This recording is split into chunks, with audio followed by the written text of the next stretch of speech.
Hi everybody, my name is Karen Fabian and I'm the founder of Bare Bones Yoga, and thanks for taking a minute to watch this video. So today what I wanted to do is go over something that I did when I had a couple of training sessions over the weekend with teachers who are enrolled in my signature program called the Blueprint Learning Program. Now, one of the things I've learned over the years in terms of working with teachers through my program is that learning the anatomy isn't enough. And it probably sounds kind of obvious that what we really need to do is figure out how to apply the anatomy to the cues we use. Now, this is definitely something that isn't always provided in the trainings that teachers get. There's usually kind of that brain dump of all the anatomy that you need to know, and then there's that gap between learning that and figuring out how to apply it. And the obvious way that we apply the anatomy to yoga when we teach is through the cues. So you can think of the cues like the vehicle, like the framework through which we get to express the anatomy. And the challenge is we have to do it in understandable ways, because we don't want to sound like we're lecturing our students. We don't want it to sound like we're trying to be a smarty pants, right? We want it to be something that they understand, so it needs to be highly accessible language, and it needs to be practical application, because it's also great if they can apply what they're learning in the poses to different movements they can take during the day. That's really a great way to improve your impact or expand your impact as a teacher. So what I'm going to do today is I'm going to show you one of my kind of frameworks, I guess, to call it, that I love for when I work with teachers and we're at that stage where they've learned the muscles and now they're ready to start applying it to their teaching.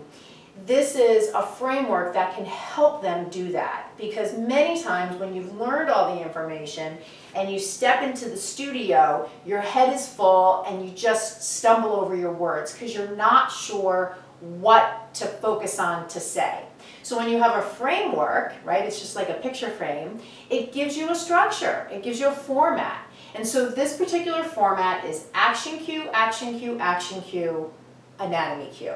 And I'm going to show you how it works. So I'm going to do the pose, but pretend that I was teaching somebody. These would be the cues that I would use. So we'll be coming at it from downward facing dog.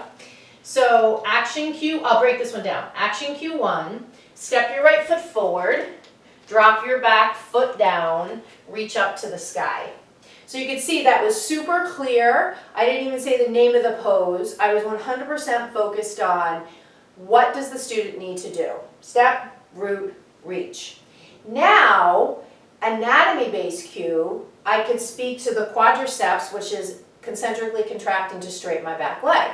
So I could say, squeeze your back thigh, see if you feel your quadriceps engage to straighten your leg.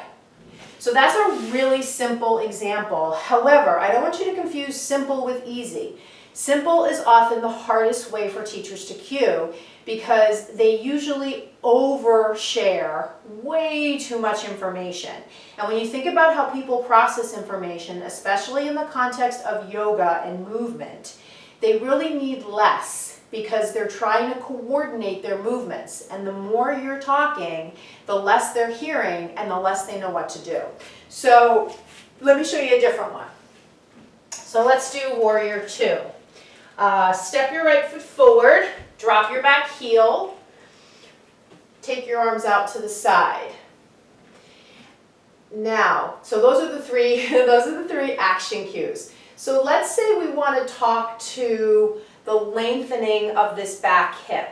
So lunge the front knee over the heel and see if you feel any lengthening in the back thigh around the hip flexors. And so that, I went a little off what I wanted to do there because I really like to focus you on the concentric action. Here I was talking more to the lengthening action of the hip flexor muscles. It's okay, right? That's a place you can go if you're comfortable. I think another framework, though, is just to focus on concentric actions. However, we're here, let's keep going with it. So that speaks to the lengthening in the hip flexor, so muscles like the psoas and rectus femoris. So let's do a different one. How about we do a standing balance? So let's say I'm going to teach somebody eagle pose. Sweep your arms up, take your right arm under your left, bend your knees, take your right thigh over your left thigh. Now I want you to hug your thighs in and see if you feel the contraction of your adductor muscles that bring the thighs closer together. Count for 3 breaths, release. So I gave the action cues, and then I went into a little bit of detail around hug the thighs close. See if you feel the engagement of your adductor muscles, which bring the thighs closer together. Now, I didn't go into all the names of the adductor muscles. I connected the name of the group with the action that the group does. And I want you to also make note that I'm very intentional around my phrasing, which is see if you feel, not you should feel your adductors contract here. Because sometimes when we start to say things like you should feel, if the student doesn't feel it, they'll feel like they're doing something wrong. And additionally, feeling at the level of muscles is a pretty kind of individualized thing. So even if the muscle is concentrically contracting, and you're inclined to say you should feel, let's say here, you should feel your quadriceps contract here because your back leg is straight and the quadriceps is a knee extensor. Well, what if someone doesn't feel that? What if their quadriceps is weak and it feels like their leg is tired? You know, the sensation aspect is a very personal thing, which is why I like to ask more of a question of inquiry, present it like that, give them an invitation to see what they feel. So that's why my phrases are usually in the format of see if you feel. So let's do one more. Why don't we do upward dog, since that's a common one. So let's say we're going to come from downward dog. I'll just quickly move. All right, so now root into your hands, root into your feet, press your chest forward. Squeeze your shoulder blades together towards your spine, contracting your rhomboids that do that action. Take a deep breath in, big breath out, roll over your toes into your downward facing dog. So there you can see, right in here, root your hands, root into your feet, squeeze your shoulder blades together, engaging your rhomboids, which concentrically contract here to create that action. Now, most people aren't going to know rhomboids, right? It's not like your pectoral muscles or your biceps or triceps. It's a less commonly known muscle.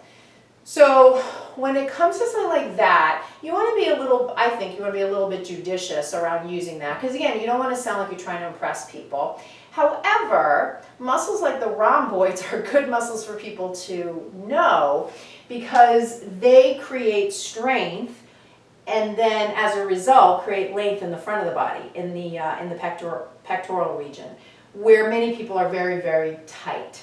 So it's helpful to help people make that connection between concentric contraction here and eccentric lengthening here, and further help them understand that posturally we spend a lot of time here. So strengthening these muscles is good for them because they tend to always be passively lengthening. So that's just a little bit about how you can weave the anatomy in. And I want you to remember the format I'm using is action cue, action cue, action cue, anatomy cue. So what I want to offer you or invite you to think about is, although I do this work one-on-one with the teachers in my Blueprint Learning program, I also sometimes carve this piece out as a bit of an introduction for teachers to my Blueprint Learning program, and also a way to give them immediate feedback and a sense of an immediate win in terms of being able to apply something to your teaching. And so what I invite you to do is email me at karen@barebonesyoga.com if you are interested in doing a one-on-one session with me where I will show you this framework in a little bit more detail. I will teach you or give you the poses for a very basic sequence, and then you will teach me the poses, and in the context of you walking me through the poses, just like I did here, I'll work with you on your cueing. So if you're feeling like you're not really sure how to cue, you're not really sure how to apply the anatomy to the poses, you're not really sure how you could whittle down all the verbiage to something really succinct and impactful and highly accessible, that's what these coaching sessions are all about. Now, I will tell you, these coaching sessions are not for the faint of heart. So if you're not looking for feedback, if you feel like you know it all, this is definitely not something you are going to be interested in.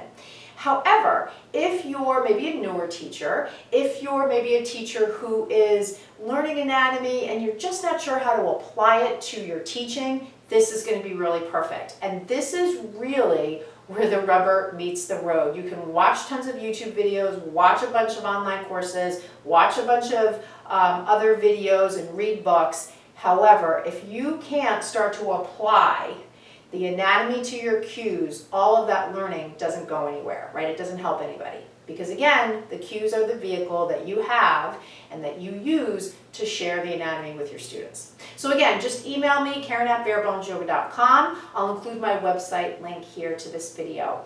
Thanks so much for watching. Don't forget to click subscribe so you don't miss the next episode. I'll see you soon. Namaste.